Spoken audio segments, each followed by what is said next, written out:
بسم اللہ الرحمن الرحیم۔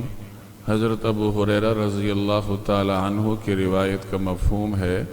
کہ ایک شخص کو اس وجہ سے جنت میں داخل کیا گیا کہ اس نے مسلمانوں کے راستے سے کوئی تکلیف دہ چیز ہٹائی تھی۔ یہ مسند احمد کی روایت کا مفہوم ہے۔ انسان کی زندگی کا مقصد اور اس کی کامیابی اللہ جل جلالہ کی رضا کا حصول ہے۔ اللہ کی رضا حاصل کرنے کے لیے جہاں مسلمان بظاہر بڑی سمجھے جانے والی عبادات انجام دیتا ہے، وہاں وہ ایسے کام بھی کرتا ہے جس کو عام طور پر چھوٹے درجے کی نیکیاں سمجھا جاتا ہے،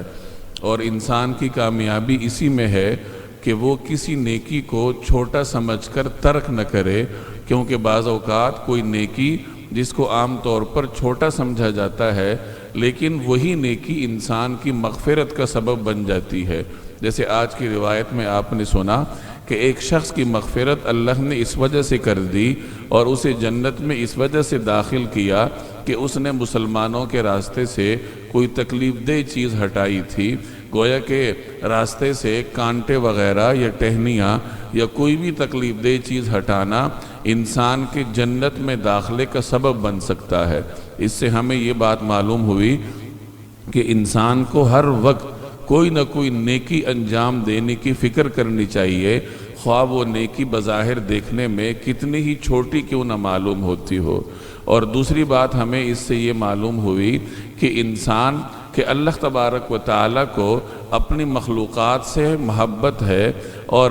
مخلوقات سے آپ کا رویہ کس طرح کا ہے، بعض اوقات اسی بنیاد پر ہی آپ کی آخرت کا فیصلہ کیا جاتا ہے۔ جیسے ایک اور روایت کا مفہوم ہے کہ اللہ تبارک و تعالیٰ نے ایک عورت کو اس وجہ سے جہنم میں داخل کیا کہ وہ ایک بلی پر ظلم کیا کرتی تھی، اور آج کی روایت میں آپ نے پڑھا کہ ایک شخص کی مغفرت اللہ نے اس وجہ سے کر دی کہ وہ مسلمانوں کے راستے سے کانٹے دار چیز اس نے ہٹائی تھی۔ گویا کہ مخلوقات کو تکلیف دینا